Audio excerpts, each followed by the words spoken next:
Hello everyone. So students, we are going to start with the new topic of energy conservation, which is about the principles of energy conservation. We will study about the two main principles of the energy conservation here and will understand in a better way. So let's start. First of all, I've told you about the definition of energy conservation in the last lecture. So let us revise first. Basically, energy conservation is a technique of using energy in a very reduced or a limited manner without sacrificing the quality and the quantity of the production of energy. Okay, so let us start with the principles. So what principles are what are the principles of the energy conservation? There are two main principles we have to study according to your syllabus. The first one is the maximum energy efficiency and the other one is maximum cost effectiveness in energy use. So one by one, we'll study the principles and understand the basic aim behind this. The first one is maximum energy efficiency. So what exactly this principle say? इस principal का मतलब है कि अगर हम किसी भी device instrument या कोई प्रोसेस ऐसा करते हैं जब हम कुछ primary energy as a input दे रहे हैं उस सिस्टम को उस प्रोसेस में या फिर कुछ कोई भी डिवाइस है उसमें जो एनर्जी इनपुट है एज ए प्राइमरी सोर्स हम उसको दे रहे हैं तो उसकी जो आउटपुट है वो हमें क्या मिलती है एक पॉसिबल वर्क मिलता है हमको कुछ वर्क डन हुआ मिलता है उस इस सारे प्रोसेस को हम क्या कहते हैं मैक्सिमम एनर्जी एफिशिएंसी बेसिकली जो वर्क डन या वर्क हमें मिलता है इसके इस प्रोसेस के होने पे उसको हम कैसे डिफाइन करते हैं it the work will be equals to energy की जो इनपुट हम दे रहे हैं एज अ प्राइमरी सोर्स उसमें से माइनस क्या क्या किए एनर्जी लॉस इन कंजर्वेशन और ट्रांसफर जो भी एनर्जी हमारी या तो लॉस हो रही है कुछ भी पॉसिबल जब भी वर्क हुआ कुछ लॉसेस हो रहे हैं या फिर कोई ट्रांसफर ऑफ एनर्जी हो रहा है और उसमें से माइनस किया एनर्जी डिस्चार्ज कुछ एनर्जी क्या प्रॉपरली डिस्चार्ज हो रही है तो ये पॉसिबल आउटपुट हमारे पास निकल के आ रही है due to the process of maximum energy efficiency तो ये हो गया हमारा पहला प्रिंसिपल सो बेसिकली जो हमारी इनपुट है ना वो कुछ भी हो सकती है in the form of fossil fuel हो सकती है जैसे आप लोगों ने एंथैल्पी के बारे में पढ़ा था एंथैल्पी के फॉर्म में हो सकती है या फ्लूइड स्टीम या इलेक्ट्रिकल एनर्जी कुछ भी हो सकती है हमारी जो इनपुट है ठीक है अब आप लोगों को पता है कि जो वर्क डन होता है हमारा एक फोर्स लगने की वजह से होता है ठीक है एक फोर्स लगता है एक मोशन क्रिएट होता है तो हमारा वर्क होता है तो इसका मैग्नीट्यूड हम लोग जो है वो होता है इसका फोर्स इनटू डिस्प्लेसमेंट ओके अब वैसे ही इलेक्ट्रिकल सिस्टम्स में हम वर्क डन को कैलकुलेट करते हैं इसकी एग्जांपल देखो सबसे पहले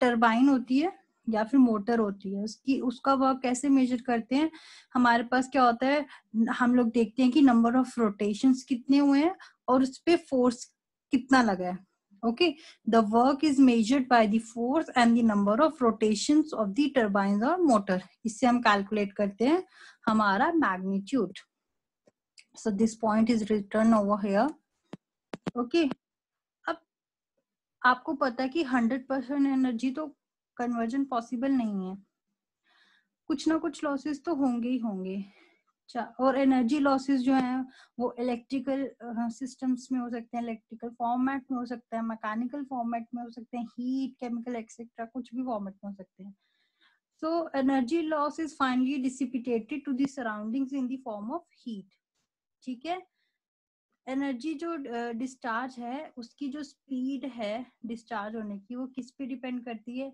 एग्जॉस्ट कितनी जल्दी हो रहा है डिस्चार्ज रेट क्या है टेम्परेचर ऑफ डिस्चार्ज क्या है उस पे ये रहा उसका सब कुछ ये पॉइंट्स रहे अब आप लोग सोच रहे होंगे what is the conclusion of this maximum energy efficiency basically इसका यही कंक्लूजन है ये बताया गया है कि क्या क्या हो रहा है एनर्जी जब भी हम कोई प्राइमरी सोर्स ऑफ एनर्जी देते हैं, वर्क डन करवाते हैं, तो हमारे पास क्या लॉसेस होते हैं, क्या रिजल्ट आता है।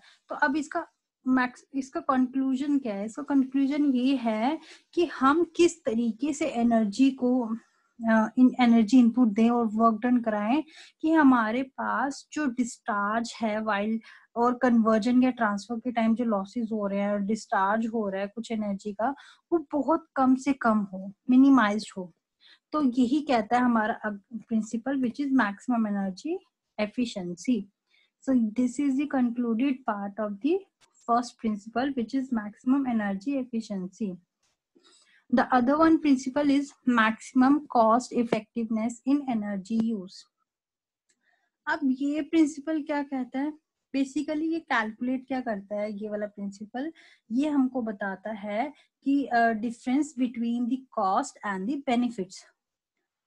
हमने कितना कॉस्ट लगाई किसी प्रोडक्ट पे, उसका क्या बेनिफिट हुआ हमें उसके बाद. सो ये वाला प्रिंसिपल हमको ये बताता है. अब इस प्रिंसिपल में हमें ये पढ़ना है.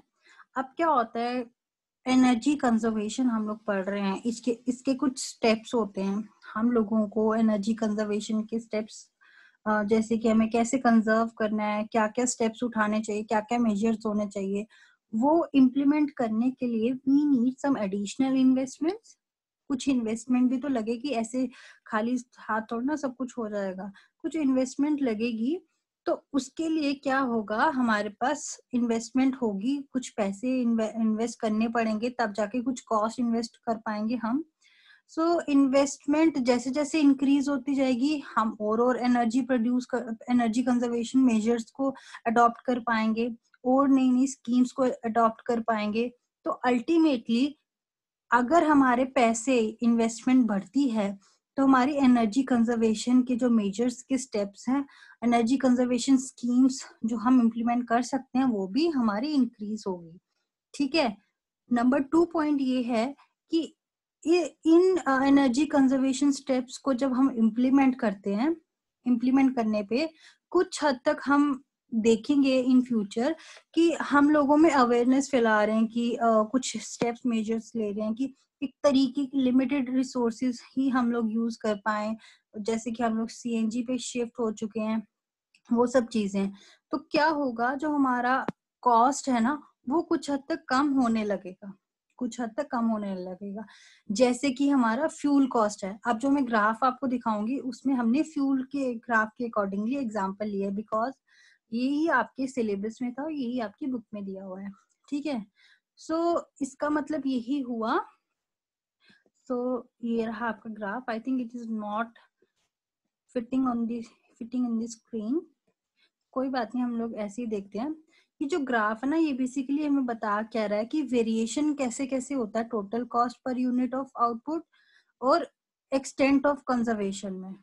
ठीक है. बेसिकली जो हमारा ये वाला पोर्शन है ना, ये वाला पोर्शन ये हमें बता रहा है कि annual cost of conservation per unit output क्या हुई है.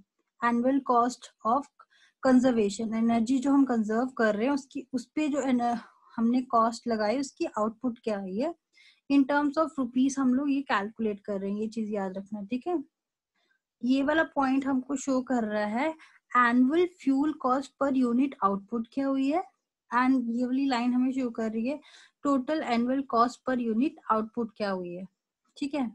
अब इस ग्राफ का मतलब क्या है, इस ग्राफ का मतलब है हमने total use, total cost per unit output जो है ना, total cost per unit output, उसको बराबर रखना है एनुअल चार्जेस कितने लगे हमारे, इन्वेस्टमेंट जो हुई हमारी, plus fuel cost per unit output, fuel की कॉस्ट क्या हुई पर यूनिट आउटपुट. हम तो हमारे पास टोटल कॉस्ट निकल जाएगी. टोटल कॉस्ट इन्वॉल्व क्या क्या करती है, कितना इन्वेस्टमेंट किया और कितना फ्यूल हम लोगों ने खर्च किया, जो उसकी आउटपुट निकली. तो ये ग्राफ वो शो कर रहा है कि एंड में जो रिजल्टेंट आता है ना कंजर्वेशन का, वो क्या आता है कि कॉस्ट जो फ्यूल की है कुछ हद तक कम हो गई. जैसे जैसे हमने थोड़ी सी हम इन्वेस्ट करते गए, इन्वेस्टमेंट बढ़ती गई, हमारा जो एनर्जी कंजर्वेशन स्टेप्स थे, मेजर्स थे, वो भी बढ़ते गए और उन्होंने कुछ मतलब एक तरीके से यूज किया रिसोर्सेज को, तो हमारे कुछ हद तक जो हुई हमारे फ्यूल में गिरावट आई कुछ हद तक, ठीक है। तो वो हो गया हमारा basically total cost per unit output जो हमने निकाली वो हमारी बराबर आई कितनी जो इन्वेस्टमेंट हमने की है और जो हमने जो हमारी फ्यूल की कॉस्ट पड़ी हमको, ठीक है। तो ये था हमारा ग्राफ। तो ये जो एम और एन पॉइंट्स लिखे हैं ना यहाँ पे, तो ये आप यही बता रहे हैं कि जो कितना maximum cost effectiveness energy use is obtained when the total costs are the least, that is around point m। total cost जब काम हो रही है अराउंड पॉइंट m, तो कितनी मतलब एनर्जी लीस्ट यूज हुई है हमें इन्वेस्टमेंट करने पे, वो बता रही है कि प्राइसेस जो हैं अराउंड m कैसे हैं, ठीक है। अब हम कह सकते हैं कि एक्चुअली अराउंड n जो है मैक्सिमम प्राइसेस हैं बट एनर्जी यूज भी मैक्सिमम है। हम किस तरीके से कोशिश करें कि हम यहीं तक अपनी एनर्जी को रखें ताकि हम लोग कम से कम जो हमारी एनर्जी है उसको मींस लॉस के बिना और कॉस्ट जो है ज्यादा बढ़ाए बिना हम यहाँ पे एफिशिएंटली यूज कर पाए। इसी का मतलब है कॉस्ट इफेक्टिवनेस मेथड। सो ये रहा आपके टोटल पॉइंट्स, ये सारी चीजें I have written points over here. आप लोग देखना, समझना, ट्राई करना कि कैसे आप लोग पढ़ सकते हो इसको and kindly revise on a daily basis. I hope you have understood the lecture. Thank you.